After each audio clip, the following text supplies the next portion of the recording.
So, mag-unboxing tayo ng SIQ ng motor para sa Montero Gen 3 2016 model. So, review lang natin itong motor na to. Galing Shopee, kung natin ang quality. So, ito, panoorin nyo na lang ang aking pag-unboxing.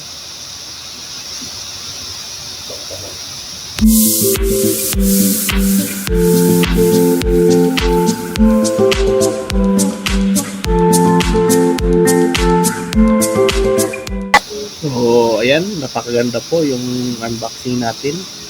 So, ito, napakakinis, matibay, maganda yung quality. So, ano sa tingin guys?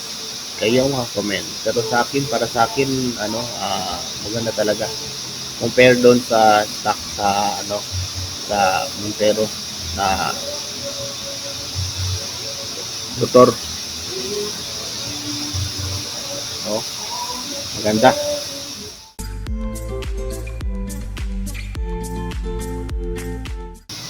So, dito guys, sinubukan kong tanggalin yung tire. Kaso medyo nahirapan ako dito sa part na to. Dahil first time kong magtanggal ng rotor.